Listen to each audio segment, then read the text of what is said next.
having sex, yes, but because of my knowledge, I didn't think I would have gotten pregnant. I don't think no mother would feel good about her teenage daughter being pregnant. 18% of live births in Jamaica occur to teenage mothers. I was mad with myself, and I said my world was crashing down because I am not ready for a baby. At first I was saying, oh my God, I don't want this. Why this have to happen and stuff? What am I going to do when my belly start getting bigger and bigger and I can't hide it anymore? Everybody got furious. They're like, they can't believe it. You're just 15. How could you do this? Like, I ruined your life. And then it was just downhill from then. I have to start go from house to house, and everybody else said they can't keep me, and so on and so forth. It ripped us, it ripped us, it ripped us, it ripped us, but you know, everybody just come back to after a while and say, you know what, let's give her a chance and see what she can do from there. Curbing teenage pregnancy, I think you'd have to start from the home. Parents have to enlighten their children about the consequences they will face and don't hide stuff from them. Teach them about stuff, teach them about reality. You understand? Because the one little slip they're going to get, they're going to mess up. One, parents have to do one. Parents can help cut it down. Girl, when know them have sex, can help cut it down by using contraceptive. And the boys too. And just use a condom. Even though condom is not 100% safe, but they still can use a condom. Or they can abstain. The Women's Center of Jamaica Foundation is a government agency that has the mandate of providing continuing education for teenage mothers in Jamaica, and after they've had their babies, to have them returned to the normal school system. The ministry feels that the Women's Centre has a vital role to play during the girl's pregnancy and indeed afterwards. But the Women's Centre is not a high school. And therefore, the important thing is for the reintegration into the formal education system. Of course, with the assistance, the cooperation, the mentoring that is so important to come from the Women's Centre. We have had a very long relationship with the Women's Centre, and because of the good work that the Centre has been doing, UNFPA has also sought to promote the work of the Centre globally through our international network. And so one of the things that we have been doing is to share the model of the Women's Centre as a good practice.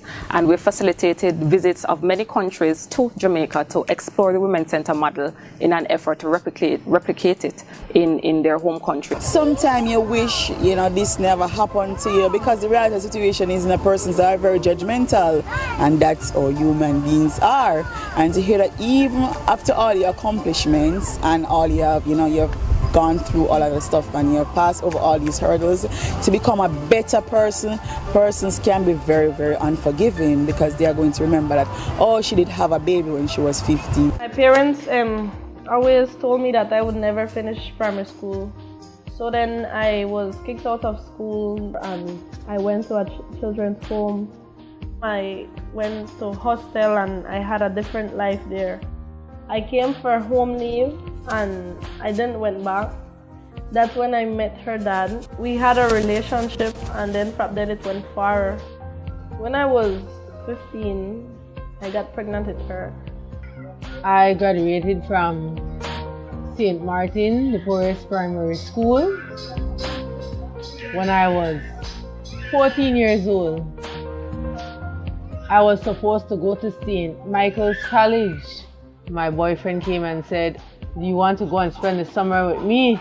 I just packed my clothes and I left, telling my mother that I would be back in 2 weeks' time, knowing that I wouldn't be back till after 2 years.